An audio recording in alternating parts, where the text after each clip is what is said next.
Our next resolution is celebrating Haitian American Heritage Month.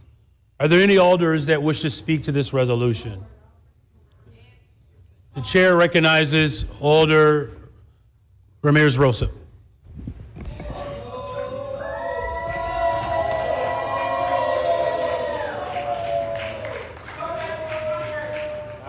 Just a moment, please. The chair recognizes Alderman Anthony Beal. I was just waiting till they get seated before we move forward with the resolution. Very well. All right, please remove the woman that is speaking now. Sergeant at Arms, please remove this woman from the chambers. Sergeant at Arms, please remove this woman from the chambers, please. Thank you. Chair recognizes Alderman Rosa. Thank you so much, Mr. President. Happy Haitian American Heritage Month. I'm proud to stand in support of this resolution recognizing Haitian American Heritage Month. I'm proud as a fellow son of the Caribbean and proud to recognize the descendants of the people who 220 years ago in 1804 established the first independent republic founded by the formerly enslaved. The people of Haiti are an example of our continent's promise of liberty and freedom. And here in the US, we must recognize that we owe a great debt to the Haitian people. From 1804 to 1864, the US refused to recognize Haiti's independence, scared of what would it mean here in the US. The US supported France's imposition of a massive debt on Haiti, a debt imposed to punish the Haitian people for winning their freedom. From 1915 to 1934, the US military occupied Haiti, torturing and killing thousands. US soldiers forcibly took the wealth from the Haitian National Bank and carted the funds off to Wall Street. And following the occupation, the US government backed dictators like Papa Doc Duvalier for decades. This is barely scratching the surface of what the US government has done to Haiti. So it is well past time that the US recognize what it has caused on the island of Haiti. But I'm so proud to celebrate Haitian American Heritage Month because in the face of this adversity from some of the strongest empires in the world, the Haitian people have persevered. And the Haitian people have continued to build their nation and have continued to build up their people, not just on the island, but here in Chicago as well. Building families, building small businesses, becoming entrepreneurs, becoming community leaders, becoming faith leaders, excelling in every single realm of public life. So happy Haitian American Heritage Month to my fellow Caribbean sisters. Que viva Haiti. Thank you. Thank you.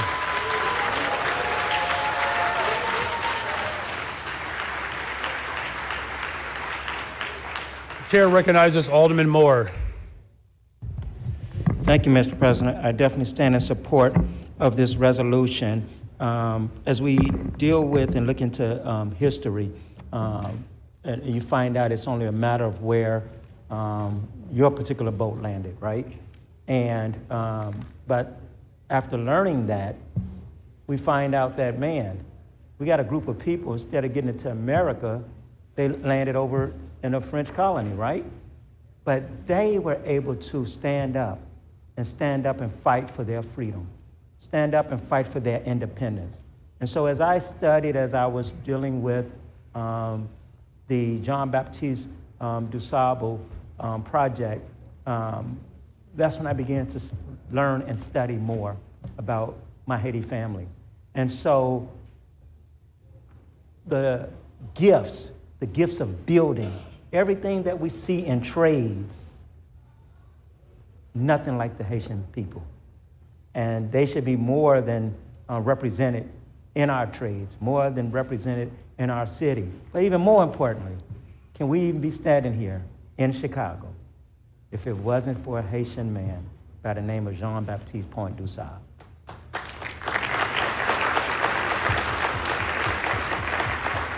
So yes, as my colleagues, many, not all, voted to rename DuSable Drive to Jean Baptiste Point DuSable Lakeshore Drive, this man should even have more of an honor.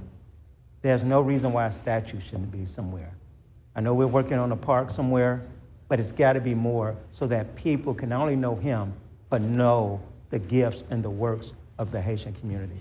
I truly stand in support and always remembering this and recognizing Haitian Heritage American Month. So thank you all so much for coming down.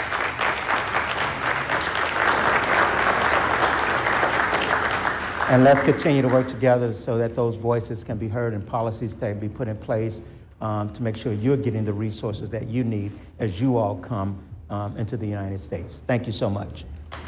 Thank you. The chair recognizes Alder Hadden. Thank you, Mr. President. I too,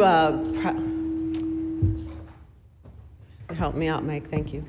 I too rise in support of this resolution with great enthusiasm.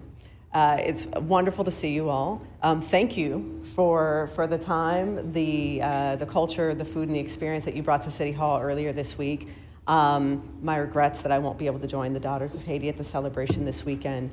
And as the representative of the 49th Ward and most of Rogers Park, you know, our community has been blessed to long time been a home of Haitian Americans. We used to be the space for the Haitian American Community Association. We got Kids in Creole. I still think, I don't know, it might be our only one in Chicago or only Haitian Creole. Okay, 2. All right, but we hold one of them. We got 50%, I will say, of the Haitian Creole restaurants in the city of Chicago. But also, I've really enjoyed the embrace of your community, of myself and of my colleagues.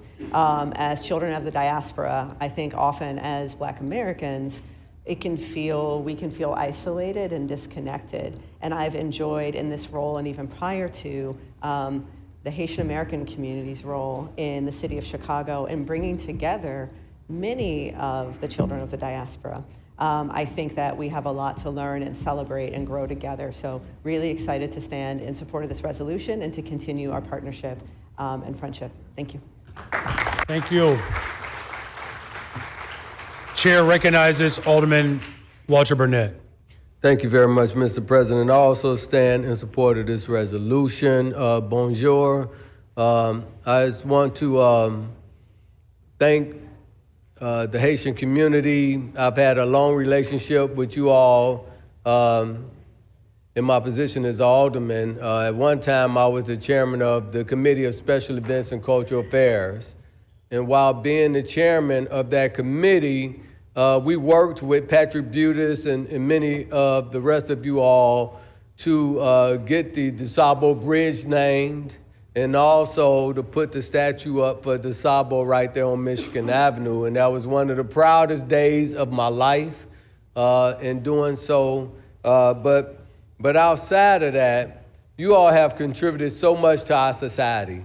Matter of fact, Patrick Butis, and I know I keep saying his name, but Patrick Butis helped me to redevelop a lot of things on the west side of my ward, and he also helped a lot of the aldermen on the south side. There's so many professional people. This young gentleman here, him and his mom have contributed so much to museums and culture in the city of Chicago for many years. The judge is the judge there. The judge is with you. The judge is so involved with not only the Haitian community, but the diaspora. Currently, you all are trying to work on getting a museum for people of African descent from all over the world to get built. So I just want to say merci beaucoup for all of the contributions that you all have made in this world, but also in Chicago. I mean, even coming from where you all come from, you all still strive for excellence, right? Excellence. When you get here, you all become the leaders in our society. And then a lot of you all give back to Haiti. We pray for what's going on over there right now. Pray that things will get settled, but we're going to be here to continue to support you throughout. God bless you all, and thank you very much. Merci beaucoup. Thank you. The chair recognizes Alderman Lespatta. You love to hear it. Very proud to rise in recognition of this resolution. So grateful for everyone in the box. I think of my dear friend and counselor, Jeanne Moreno, who's not with us here today, who's been such an influence on my life. But that surface that Alderman Rosa started to scratch, I think we need to scratch it a little bit more. I think it cannot be overstated the role that the United States has played in destabilizing Haiti over the years. We have to be an honest people, because honesty is the only path to restoration and reconciliation. The work that we've done politically and economically towards your country's destabilization is a travesty. We get involved with Haiti until we become disinterested, and that dabbling has to stop. And so I'm grateful for the prayers of my colleagues for the people of Haiti.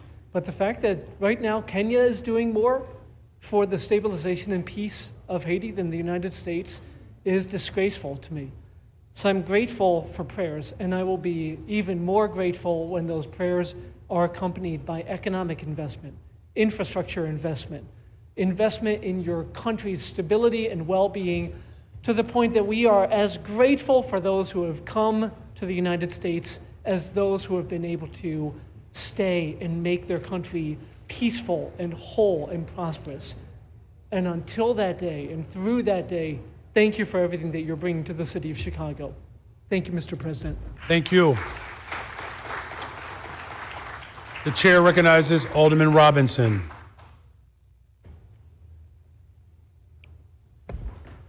Mr. President, thank you. Mr. President, as a history teacher, I know that it is only fitting that our youth know their history. And so, Mr. President, I would just like to take a moment and recognize students from Kenwood High School and Walter Payton, because as we celebrate Haitian American History Month, again, Mr. President, they should know their history. Jean Baptiste Point DuSable's founding of Chicago stands as a testament to the transformative power of vision, resilience, diversity, the hallmarks of Haitian history. However, it is bittersweet to celebrate this rich legacy as our Haitian siblings currently face a severe humanitarian crisis. As previously mentioned, Haiti won its independence from France in 1804, becoming the first independent Black-led nation created by former slaves.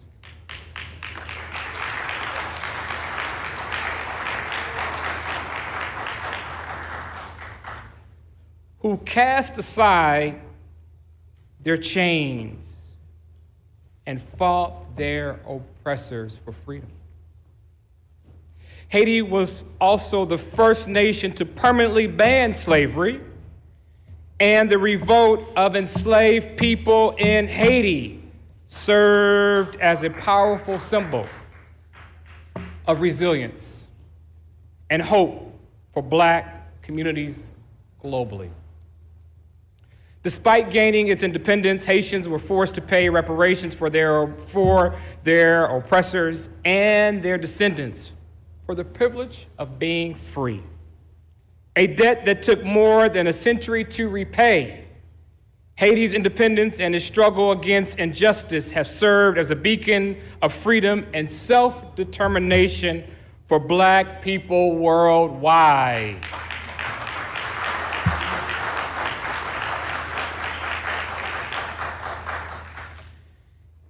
In celebrating Haitian American History Month, we honor the resilience and spirit of the Haitian people and pray for peace in the region. As we reflect on this heritage, let us also remember our responsibility to support our Haitian siblings in their time of need. Thank you for joining in the celebration of Haitian American History Month. I would also like to recognize and thank founder and CEO Hernandez, 4th Ward resident Brenda Jones, for allowing Chicago to house the Haitian American History Museum. Thank you and God bless. Thank you. The chair recognizes Alderman Byron Lopez. Thank you, Mr. President. I do also like to rise in support of this resolution and how proud I am in this moment to call Chicago our home. To be the home, so many people that call our city a sanctuary. So there's no coincidence. I'm so proud to be in a city that was founded by an Haitian immigrant like Jean Baptiste Point DuSable. I also, just as my colleague Alderman Robinson mentioned, there's so much to learn from Haiti and their fight towards self-determination and resiliency. Just a second, she's looking for it. We're just looking for it. All right, please continue. Alderman Lopez, please continue. No, that's out of order, ma'am, please. Alderman Lopez, thank you. Thank you. And there's so much to learn about true liberation and freedom. And as Alderman Robinson mentioned, Haiti became the first free black republic in the world. That is not only something to be commended, recognized, but respected.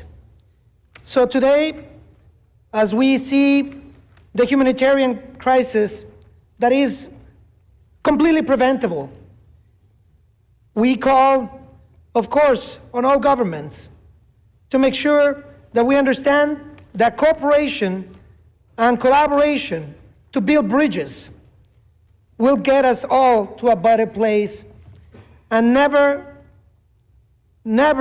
we being more proud than to see our Asian brothers, sisters, and siblings to continue to fight in the midst of adversity for a better world where self-determination and respect among nations is paramount. So again, Mr. President, I'm proud to be in this moment and recognizing everybody in the box. Thank you for being with us in the City Council. Thank you again. Thank you.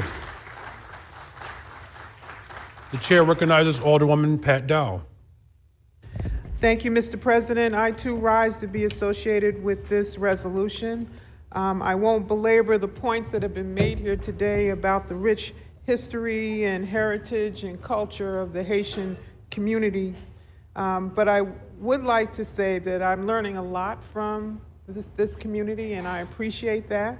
I think that we have to better value the contributions of Haitian Americans to world history, to the United States history, and now as we face a migrant crisis in this country, we cannot forget about the struggle of Haitians coming into the United States who have to fight to be seen. I want to thank Judge Lionel Jean Baptiste and his colleagues, Fasika Alem and their colleagues, for working with this administration on the Haitian crisis at the border, in addition to all of the members of the African diaspora who also struggle to receive the services that seem to come naturally to other groups. I also want to thank Patrick Brutus and Alderman Yantzy for bringing forth this resolution and this recognition. And while we didn't mention his name, I want to uplift our Haitian American brothers, Kwame Raoul, who was our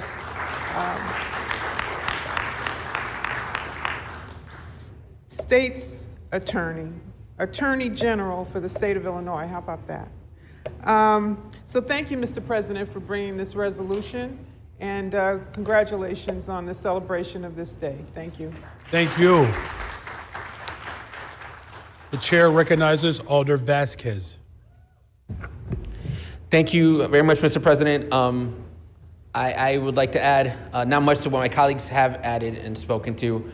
Really stand proudly to be associated with this resolution, and want to thank our colleague, Alderman Yantzy, for putting it forward. There's such a strength and a resilience and a soul to our Haitian siblings who, as others have noted, fought against their oppressors and won. There's not many who can say that at all, and I think it needs its own moment, because it takes a strength and a resilience of having to endure so much and still have the fight and then be able to win. As this city here that we live in now, as we all know, we wouldn't be here but for Haitian immigrants who came and helped build this country and name this country and make it what it is. So thank you so much for that addition. What I would like to add as chair of the Committee on Immigrant and Refugee Rights is an ask and a request that you continue to challenge us to do better. We know how many folks have come since there's been such a crisis at the border. We know that we need to do better. We have been asking for Haitian services to be more centralized for those who have come, making sure that there's shelter for those that have culturally sensitive and language appropriate services. I want to make sure that you continue to push us in that manner, and I'm willing to lend our committee to be able to do the work to get that moving forward, because we are not a better Chicago until we are all one Chicago. We want to make sure that the people that are coming here are being supported. Thank you so much. Thank you, Mr. President. Thank you. The chair recognizes Alder Jesse Fuentes. Thank you, Mr. President. I too stand to be associated with this resolution. I, like my colleague Carlos Ramirez Rosa, am a daughter of the Caribbean, of Puerto Rican and Cuban descent, a daughter of an island that's still a colonial property of the United States, Puerto Rico being one of the longest colonies of the United States.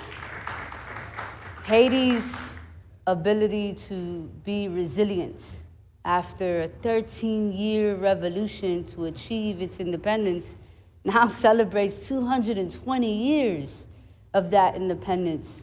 I don't want to belabor my colleagues' points, but I want to say you continue to inspire beautiful islands like Puerto Rico, that one day independence is possible, that self-determination and sovereignty shouldn't only be a dream, but a reality for people across the world. We have a long way to go. The last piece I'll say is migration doesn't happen coincidentally. It is designed. Haitian migration is a result of the meddling that happens in Haiti, the lack of support, the lack of infrastructure building. And we have a responsibility to support Haiti, just as we have a responsibility to not meddle in the politics and in the financial infrastructure of Venezuela and so many other countries across the world. And so I look forward to locking arms so that we can continue to create a world of possibilities and inspiration the way you all did for us 220 years ago. Thank you for being in the box this morning. Thank you. The chair recognizes Alderwoman Stephanie Coleman. Thank you, Mr. President. As chair of the Chicago Aldermanic Black Caucus, I undoubtedly support this resolution to our 40,000 plus Haitian brothers and sisters, the love, the culture, the food, but the love amongst our brothers and sisters is what I've admired so much. And just really, I want to thank Chairman Dow as well as Chairman Taylor and Alderman Yantzy for the working group on the Africa diaspora and all the work that they've been doing. But that Patrick Brutus has left a mark not only in the 16th Ward, in the city of Chicago. There's a crane in the sky because of the work that Bruta did here within our city. And I even want to thank you, your mother and the unsung heroes on the Cook County side, and just the contributions from our Haitian brothers and sisters. God bless you all. Thank you for being here. Thank you, Alderman Yantzy, for uplifting and celebrating our brothers and sisters. Thank you. Are there any other alders that wish to speak to this resolution? If not, Alderman Yantzy will close. The chair recognizes Alderman Desmond Yantzy. Thank you, Mr. President. My connection to this resolution begins in the 5th grade. My twin brother and I were working on a family tree project for class, and at the bottom of the tree was a name, Gustave Callery from Nice, France. Beneath it was a question mark. The family story is that Gustav and this unnamed woman got married and had children, and that was a narrative that made sense to 11-year-old me. As I got older and began to learn about the history of French colonialism and chattel slavery in America, I began to question that narrative. 3 years ago, 2021, I went to Freetown, Louisiana, where my father was born, and went to visit with my Uncle Joe and Cousin Booby. If you got family in the South, you probably got a Cousin Booby, or you might be Cousin Booby. We talked about that family story, and two things became instantly clear. One, Gustav and that unnamed woman weren't married. He was a plantation owner, and that unnamed woman was my ancestor and was enslaved. The second thing is my ancestor arrived in this country from a slave plantation in Haiti. This sobering conversation answered so many questions, but also brought up many more. So I'll say I'm not yet comfortable with claiming Haitian heritage, but I'm honored to present this resolution honoring the history and resilience of the Haitian people and their contributions to America. I'd like to give special acknowledgement to the Surprise family, Patrick Brutus and Cindy Newman, and various coalition partners for their commitment to honoring the history of the Haitian community, including, as Chairwoman Dow mentioned, our Illinois Attorney General Kwame Raoul. I'd also like to acknowledge Chairwoman Coleman, Chairwoman Dow, Alderman Mosley for their leadership, and Alderman Moore, who championed the renaming of Lakeshore Drive in honor of Jean Baptiste Point DuSable, which I took on the ride to City Hall today. I have no other words to share except I support this resolution and look forward to its passage. Thank you very much. So it's been stated, Haiti and Chicago has a very special bond. Our histories have been intertwined since the very founding, the establishment of our city. The Haitian-born immigrant, Jean Baptiste Point DuSable, founded a trading post that became the great and thriving global city as we know today. Haiti's influence in very significant ways in Chicago's Black history is well represented. And I'm so grateful that we are in a moment where our history continues to collide. In our modern history, the city of Chicago has taken strides honoring the legacy of the incredible Jean Baptiste Point DuSable. And today we continue to remember and uplift the contributions of Haitian Americans in our city through this resolution. This community enriches our neighborhoods, our schools, local government, and business. And by celebrating the culture and traditions, this is what makes Chicago stronger. It's what makes Chicago a very vibrant place. I'm truly honored to celebrate alongside of you all today. And as mayor, I will always celebrate the diversity of our city. And just the other day, I was honored to host the mayor's office first ever Haitian American Heritage Luncheon right here at City Hall, of which I still have leftovers. That rice was popping. But I'm also grateful and honored that our history is really the liberation for the world. So thank you all. And with that, Alderwoman Harris, on a motion to pass this resolution. I move passage in the omnibus. Hearing no objections, so ordered. Happy Haitian American Heritage Month.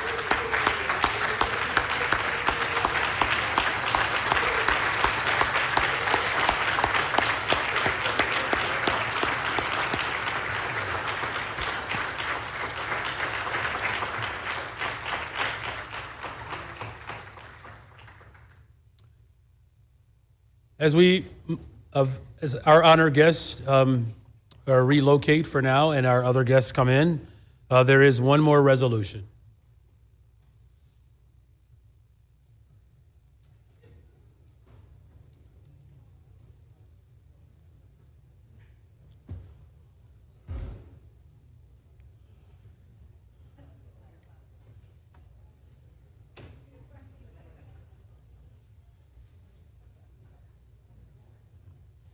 Our final resolution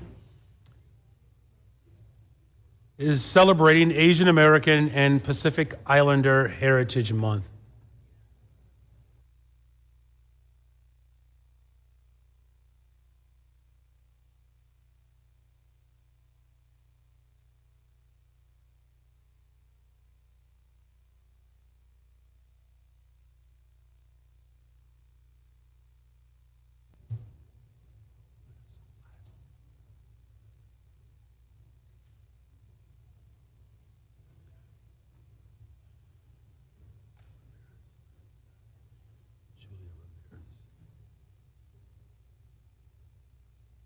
chair recognizes Alderwoman Julia Ramirez.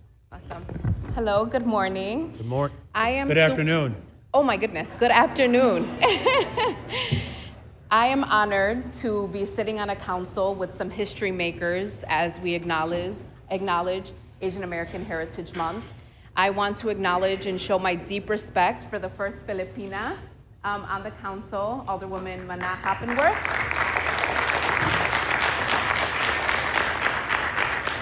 And also the first Chinese American Alderwoman, my seatmate, Alderwoman Lee, in the 11th Ward.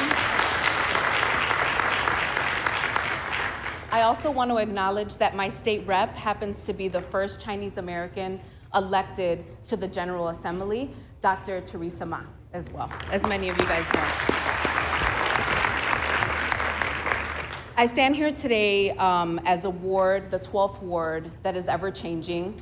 My family moved into Brighton Park, that is the majority of the 12th ward, over 50 years ago.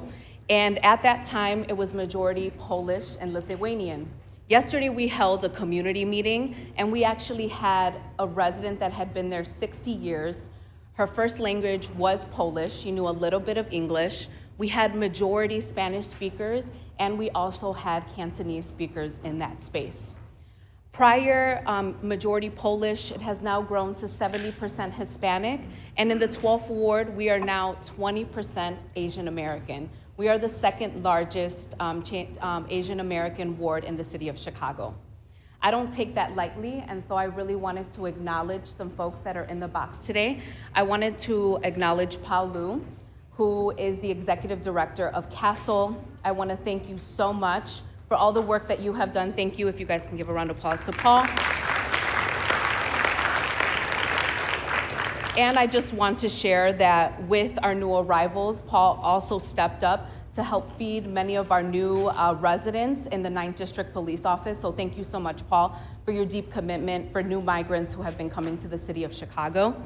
I also want to acknowledge Grace Chen. Is Grace here, or has she left? I want to acknowledge Grace Chen. She has been so critical when it comes to getting voter registration, civic engagement, and that's such a huge priority to make sure that we're building better connections with our residents, connections that are culturally sensitive, and although there may be language barriers, there are so many different things that connect us. And so in the 12th ward, as a Mexican American, I'm so excited to build that coalition with our Asian American migrants here in the city of Chicago. So thank you so much for being here. Thank you. The chair recognizes Alderman Walter Burnet. Thank you very much, Mr. President. I also rise in support of this resolution. Issuance of multifamily housing revenue tax-exempt bonds to the Avenue SW LLC at 3601 and 3613 through 3625 West Chicago Avenue in the amount of up to $25 million in the 27th Ward. Mr. President, unless someone wishes to speak on this item, I move passage of this item by a roll call vote. Seeing no hands, we will proceed with voting now. Members, please use the e-vote application to record your vote at this time. The voting is now open. The voting is now open. Please use your e-device. If you need support, please raise your hand. Voting is now open.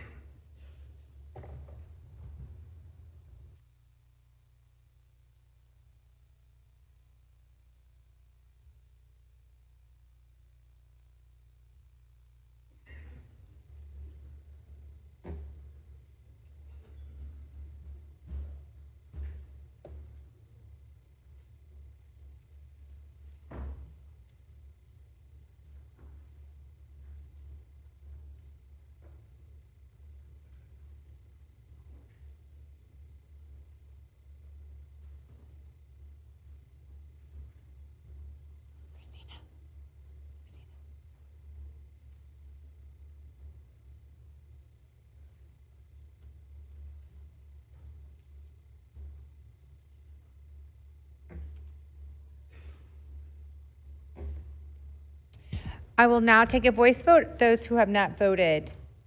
Alderman Robinson. Alderman Robinson is a yes. Alderman Hall. Alderman Hall is a yes. Alderwoman Taylor.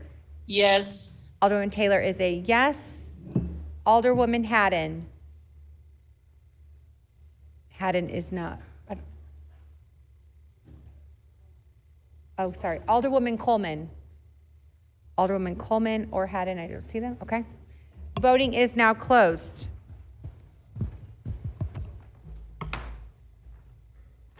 Thank you. There are 46 yeas, 0 nays. This matter is passed. Alderwoman Harris, the motion to reconsider. I move that we reconsider the vote. All those in favor signify by saying aye. All the opposed say no. This motion fails. Chair recognizes Chair Dow. Thank you, Mr. President. Item number 2 is an ordinance concerning an amendment of the municipal code by adding a new section 11-12-470 to establish water leak relief pilot program. I believe Alderman Diagz wants to speak to this, and after he speaks, I move passage of this item by the first most favorable roll call vote of the Committee on Finance and the successful, unsuccessful motion to reconsider. Very well, thank you. The chair recognizes Alderman Diagz. Thank you, Mr. President and colleagues. Today is an important step in finally remedying an issue that has plagued Chicagoans for far too long. We did not get here overnight. For the last 5 years, we've been hearing from residents on their horrific experiences around outrageous water bills. Today is for Deloria and Robert Johnson, who were charged $60,000. Today is for Scott Rosenweig, who was charged $44,000. Today is for Andrea Gardner, who was charged $80,000. Today is for every single Chicagoan who's been harmed and who had their livelihood disrupted by the price gouging for the Department of Water in the city of Chicago. I want to give a shout out as well to the phenomenal reporting of Brad Edwards and CBS News, who've been steadfast with their coverage throughout the years.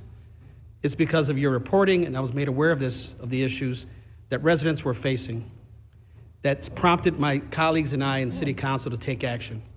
The Water Relief Pilot Program provides much needed assistance to constituents that have been asking for help for a long time. It provides a pathway and a course of action for property owners to resolve their grievances. This is long overdue policy change, and I'm happy that we are finally offering a solution to Chicagoans who've been affected by this issue. This is the first step, but definitely not the last step. Thank you, Mr. President. Thank you. The chair recognizes Alderwoman Hadden. Thank you, Mr. President. I would like to be added as a yes on that first vote for the Committee on Finance. Thank you. Very well. Thank you, Madam Clerk, for adding Alder Hadden to the most favorable roll call as an aye vote. The chair recognizes Chair Dow.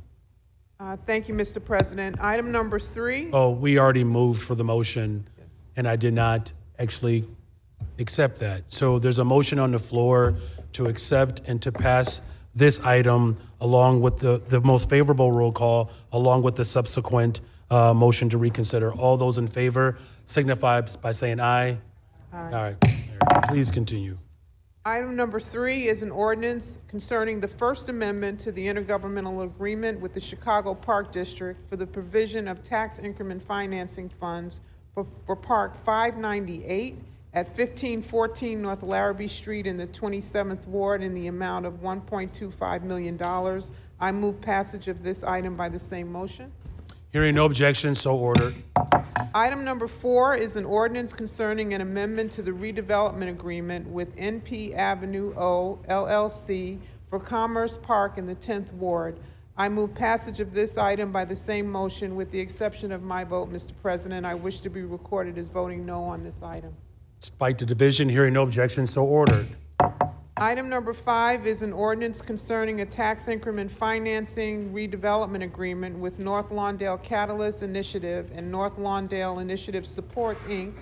for 4100 West Fillmore Street in the 24th Ward. I move passage of this item by the first most favorable roll call vote of the Committee on Finance report and the associated unsuccessful motion. Hearing no objections, so ordered. Item number 6 is the substitute ordinance concerning the 64th amended administrative service agreement with Summercore 504 Inc. to increase funding to select tax increment financing redevelopment areas in the following wards: 1, 3, 4, 6, 7, 8, 10, 11, 12, 15, 16, 18, 20, 22, 26, 27, 30, 35, 39, 45. And more. Thank you very much. The chair recognizes Alderman David Moore. Thank you, Mr. President. I filed a Rule 41 with the clerk with the intent to call for vote on Order SOR 2024-000779 to create more transparency around sound thinking ShotSpotter. I think we need to have a little more of a committee work on this particular item, and I think in the spirit of compromise and try to get to the best piece of legislation possible, I make a motion that we refer this matter back to the Committee on Police and Fire for further deliberation. Chair recognizes Alderman Beal. Mr. President. Mr. President, I rise to support this particular ordinance because I think it's real important that we understand this is about saving lives. This is about over 80% of the shots fired in this city do not have a 911 call behind it. Why is that? Because our communities have become complacent with gunfire because we hear it all the time. So when you hear something all the time, you say to yourself, why should I continue to call? So we have a sense of complacency in our community that needed to be addressed, and that's what ShotSpotter does. It fills the void.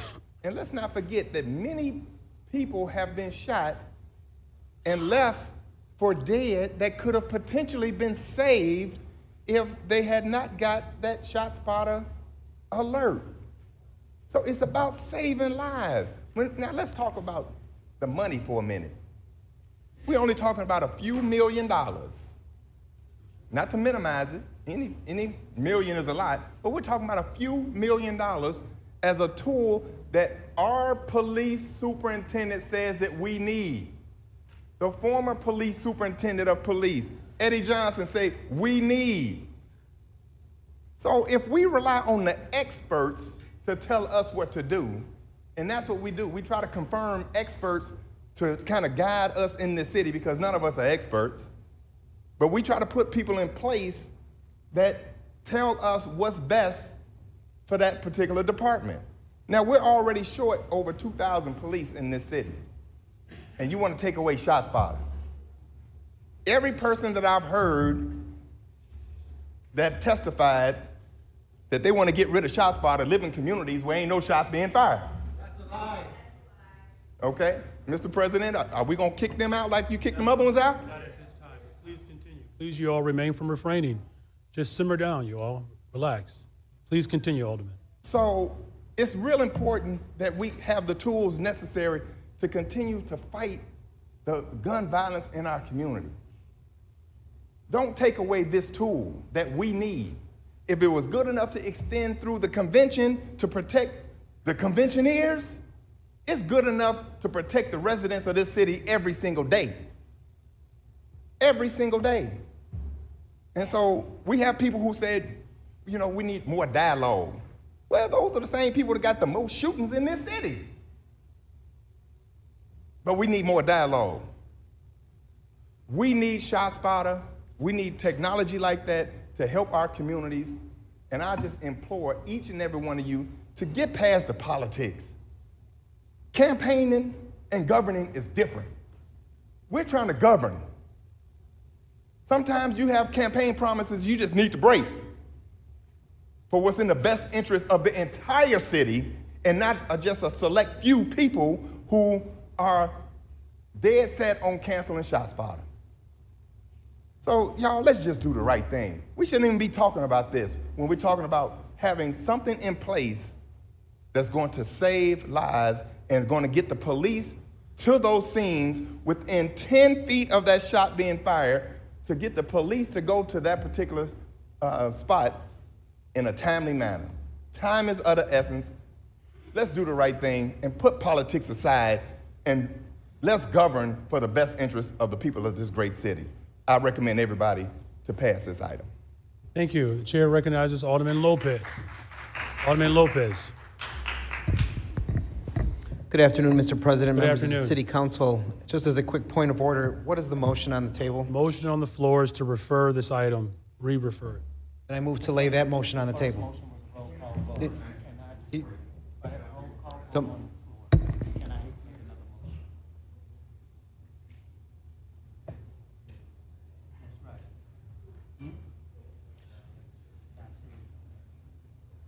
Was the motion to accept the roll call?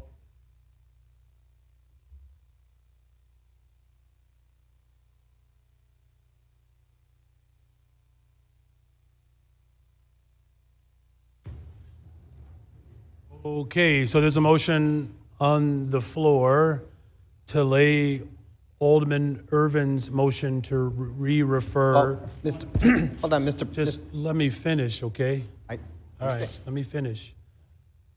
There's a motion on the floor to lay Alderman Irvin's motion to re-refer to committee on the table.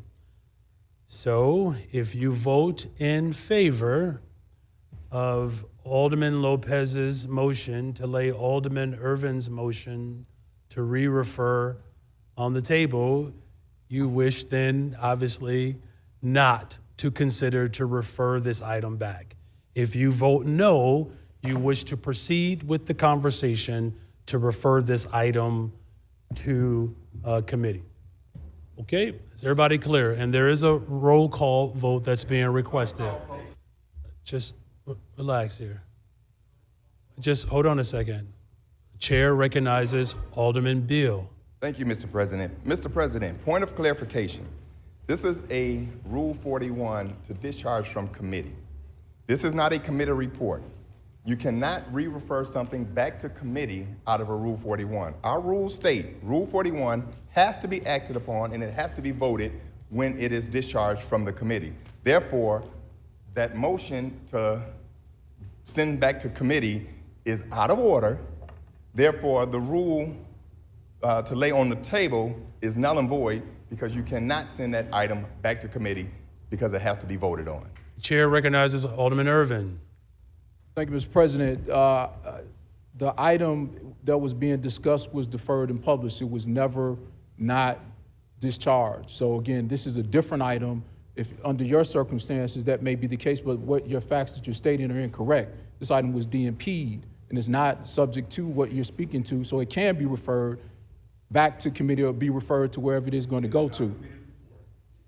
Again, it was an item that was deferred and published, so it is subject to whatever the rule of the body says. Alderman Beal, remember you're directing your comments to me. Alderman Irvin has the floor. Just hold on a second, okay?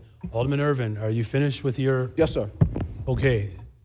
So, as been cleared, this item can be referred to committee by the rules, right? So, Madam Clerk, there's been, this motion is not appealable. Madam Clerk, please, the e-vote. This motion is not appealable. Thank you very much. This motion is not appealable. Thank you. I've made my ruling. Thank you. So the voting is now open. There's a motion, okay, because there's not debatable.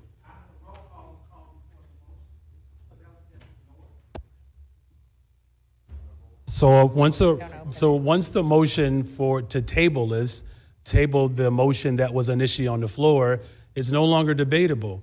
I've heard the explanation, I have made my ruling, and so now Alderman Lopez's motion to lay Alderman Irvin's motion on the table is now up for vote.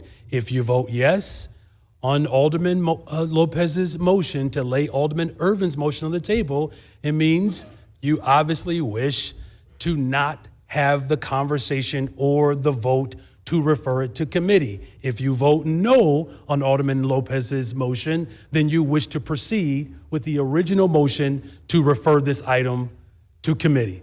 Madam Clerk. The voting is now open. The voting is now open. Please use your e-device. The voting is now open.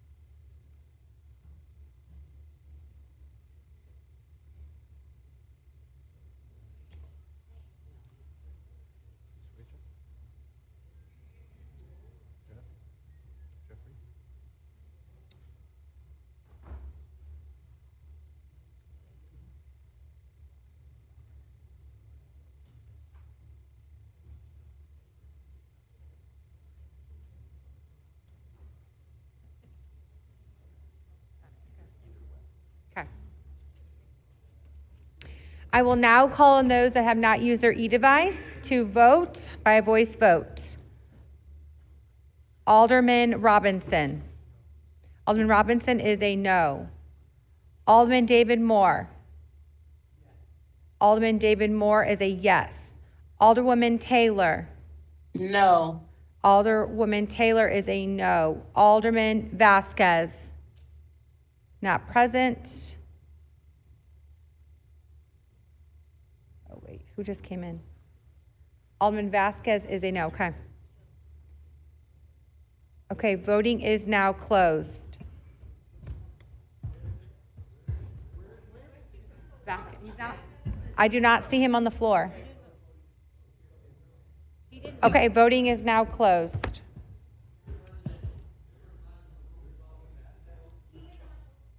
Vasquez is not in the room. He's not in the chamber. Voting is closed. Vasquez is not here. He's not in the chamber.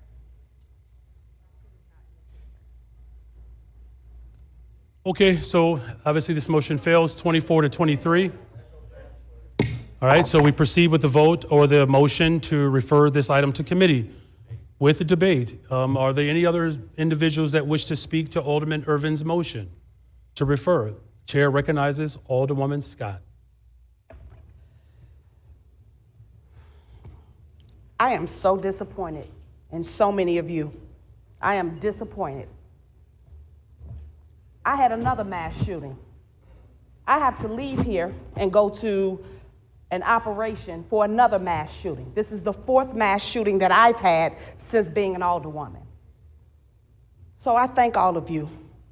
I thank everyone who voted no. I thank you. This is something my community needs. There were 90 shots, 6 shooters.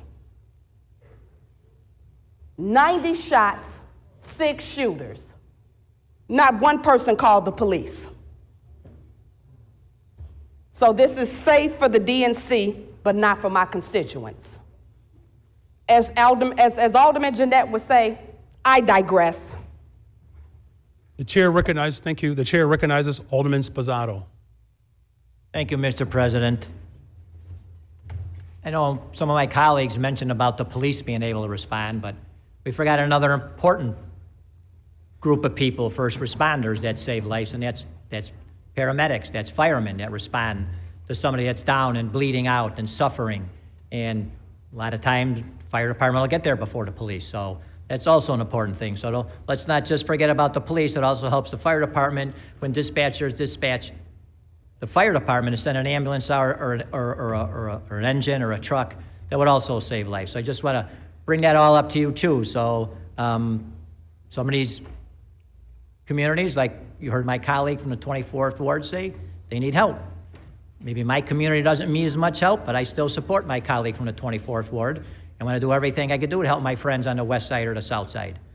I'm too a bit surprised, Monique, about how some people feel about this. I'm a little baffled. Maybe someday we can have a little group discussion with some common sense people and sort this out, but we need this. I mean, Larry Snelling, Eddie Johnson, I don't know what more we could say. I mean, those are 2 very, very well-respected people amongst all of us, I believe. I don't know anybody that disliked either one of those 2 individuals. So with that, I hope you all consider that this is a very important tool for our community, our city, make us look good, saving lives. We hear all the time, one life. If one life is saved, if one life is saved. So, or I'm going to say it, if one life is saved because of ShotSpotter, then one life is saved. So with that, thank you, Mr. President. Thank you. The chair recognizes Alderman Napolitano. Thank you, Mr. President. I'm pretty baffled by this as well. I think this is more agenda-based, and what frightens me about this is a push or a movement that has been done for the last 3 or 4 years. I should say 4 years in hopes to get rid of, or 3 years in hopes to get rid of ShotSpotter. It's kind of based off of rhetoric or conversations that's put out there, misdirection conversation, misdirection in the media of the purpose of ShotSpotter. It's a tool. It is a tool. It doesn't claim itself to be shot predictor. It claims itself to be ShotSpotter. after the fact, after the constant unfortunate fact in Chicago of shots fired.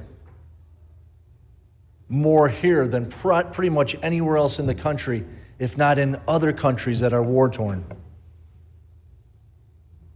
We're affected by this in Chicago more than anybody else. Every single one of your communities is affected by this.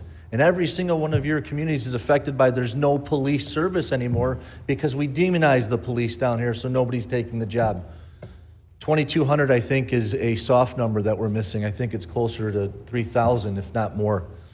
And that's not even the amount that are going to be leaving very soon. And that's not even the amount that are not going to be taking this job in the future to protect our communities. This is a tool. And I know a lot of you won't care about the way that it was used this way, but it saved a lot of our officers' lives. When our officers were in a shootout and an officer was shot, and we were not able to communicate that location over the radio quick enough in a 10-1, but ShotSpotter picked up where they were, triangulated it, and gave the direct location of where those officers were to save their life. I know a lot of you don't care about that, or some of you don't care about that, but I care about it. And our citizens care about it.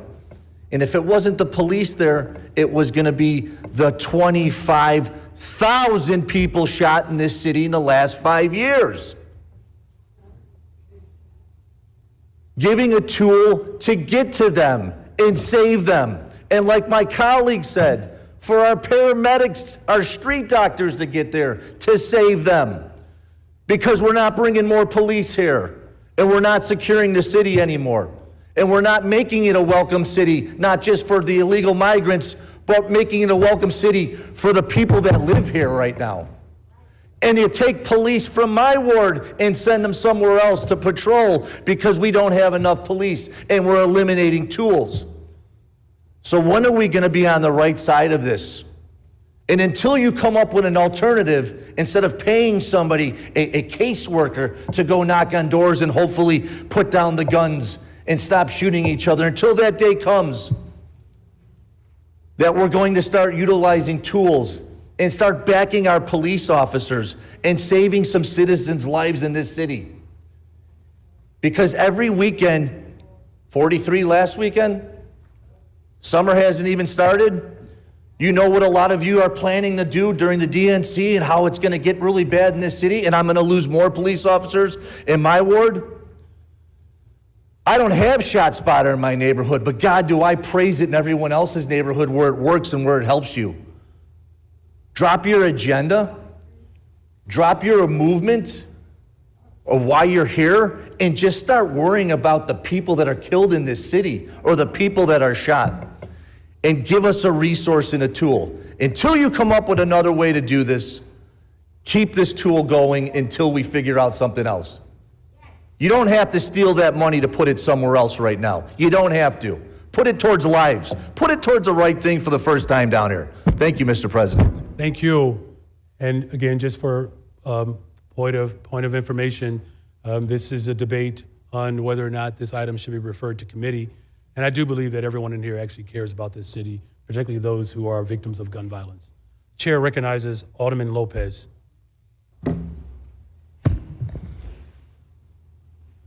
Again, good afternoon, Mr. President, members of the City Council. Two things I'd just like to clarify. First, as a point of, again, a point of order, what committee is this being re-referred to under this motion? This motion is to be referred to Police and Fire. Is that accurate, Alderman? It will be referred to Police and Fire.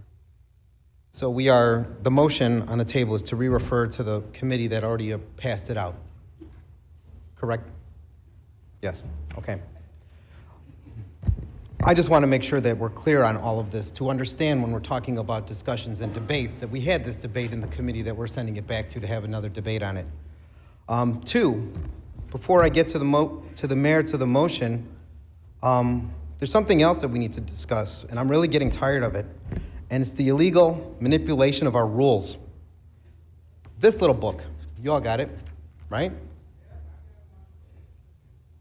This little book has 59 rules that we abide by, right? And regardless of what the topic is, the one thing that should always be universal is the application of the rules when we have discussions for how we move forward on anything we're doing. Not just blindly making it up as we go along, not pretending we don't know, not pretending like we don't care, following the rules because this is the law in this room. Rule 12. Any member may appeal to the council from a ruling of the chair, and the member making that appeal may state their reason for the same. There's nothing in this rule, which deals with appeals, that says the chair, presiding officer, or anyone else therein gets to say, nope, not true, disqualified, not taking it, doesn't apply.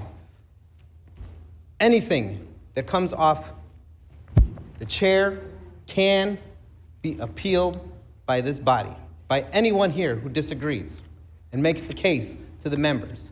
Any manipulation of that is a manipulation of the democratic process of this room, which we are all sworn to uphold. And you're doing that to stymie a conversation on public safety. How desperate are we, Mr. President, to break our own rules for the purposes of defending criminality in the city of Chicago? We want to talk and have another discussion on something that was passed out of a committee and send it back to a committee. You're not even referring it to a different committee. You're referring it to the same committee. And for what? How many more times are we going to discuss this issue? How many more times are we going to have this conversation? Because I'm sure what's going to happen, Mr. President, is that if this were to be scheduled again in the committee, per this motion, it will be reported out again because of the nearly 30 members of this body, 60% of the city council support it.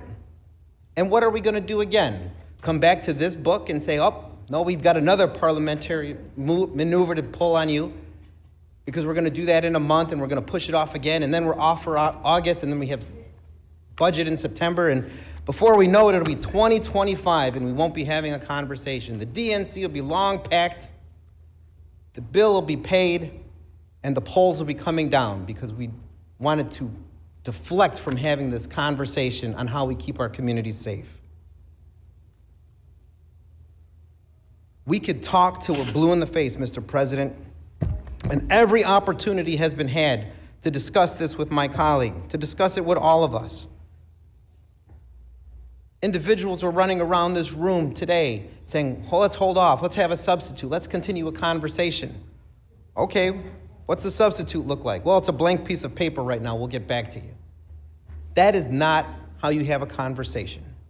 We've had a conversation, we've had many conversations. We've had whole campaigns and elections based on conversations.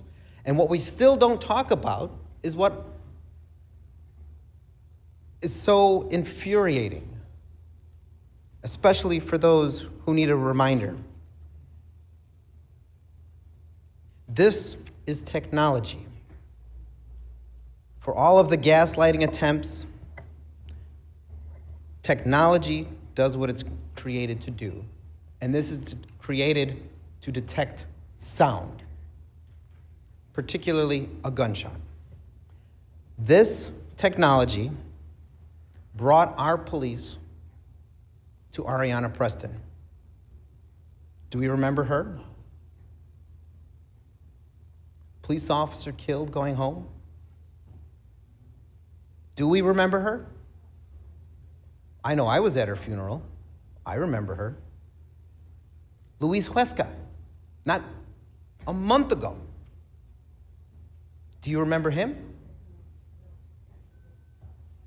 I was at his funeral, as were 17 of you. ShotSpotter, a technology some of you in here call racist, brought our officers to their location, either because 911 wasn't called or it was called to the wrong location, but ShotSpotter was able to inform our officers, inform our first responders where to go. That's what you want to keep talking about in committee? when you have innocent victims who have died on the street, waiting for someone to call 911 and have only had help arrive because of ShotSpotter? That's what you want to keep talking about? To try to justify why you need to get rid of this?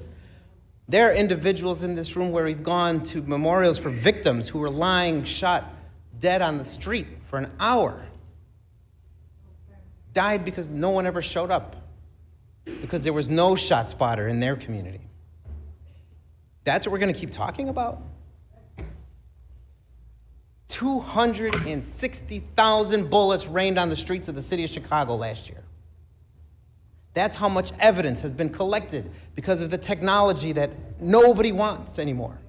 Because we're committed to an agenda, we're committed to talking about this again, just so we could talk about it again. And in the meantime, how many more dead people, dead Chicagoans are going to be here as we talk about it again and again and again and then again? Mr. President, we don't need to send this back to committee. We don't need to have more conversations. We don't need to play stupid because we know what this is about. There are those of us who stand with victims and stand with law enforcement, and there are those of us who are politicizing this so that they can continue to stand with criminals.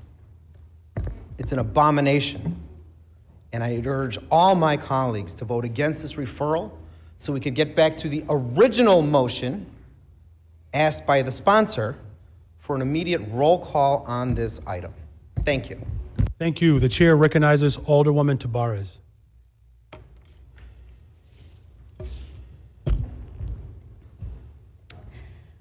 Imagine for a moment we had the technology to send an alert every time smoke was detected in the building. It doesn't mean there's always a fire, but it's common sense to use it anyway. Imagine we had the technology to send an alert every time motion was detected inside your business when it's closed, or your house when you're out of town. It doesn't mean there is always somebody breaking in, but it's common sense to have a security alarm just in case. Imagine having the technology to send an alert every time a likely gun is fired in your neighborhood, on your block, outside your house. It does not mean there is somebody shot, but it's common sense. Because the fact is, sometimes there is a fire, there is a burglar, and in this city, there's often somebody shot. All of the experts, people in law enforcement who actually use the technology, and the vast majority of people who live in communities where it is deployed agree that ShotSpotter is a vital tool. If I want a medical diagnosis, I'm going to see a doctor. If I need a bridge built, I'm calling an engineer. Let's listen to the experts and the people living in these communities when making these decisions. So why are we listening to a bunch of activists that know nothing about how this tool is used and really just want to divest a vital emergency response resource from communities of color to use the money for their own pet projects? ShotSpotter cuts response times, allows officers to render medical aid faster, preserve evidence, and yes, make arrests. Opponents do not want to face this fact, because by their logic, we might as well be cutting ambulances services too, CFD engines, along with smoke detectors and burglar alarms. Let's be real. This is about money. They want to divest a life-saving tool to put cash in their pockets to address root causes. The city just spoke loud and clear with the defeat of the Bring Home Chicago effort. They do not trust these undefined plans where organizers say, just give us the money and trust us. We can expand opportunity through job training, programming, incentivizing business investment to create jobs in underserved communities and teach young people the skills to succeed, all while keeping this vital public safety infrastructure in place. This is not an either or. This is a both and. But it's being framed as a mutually exclusive decision because, yes, we owe the people of this city to work to create opportunities in their communities. But we also have the responsibility to invest in making sure they are as safe as possible on their way to their new school or their new job. So I make this pledge. I'm going to fight every moment that I have a seat on this council with as many tools as possible to keep our communities free of gun violence and provide the most rapid response possible when shootings do happen. You want to talk about root causes? I want to talk about root solutions.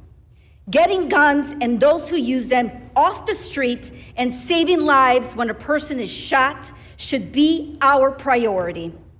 Just as the seed will not take root until the soil is tilled, no lasting change can take root until we have cleared our neighborhoods of the guns, violence, and those who wreak havoc on our residents. If you share this mission, vote yes, but if not, so be it.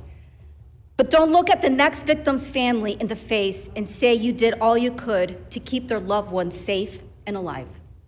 Thank you. Thank you. The chair recognizes Alderman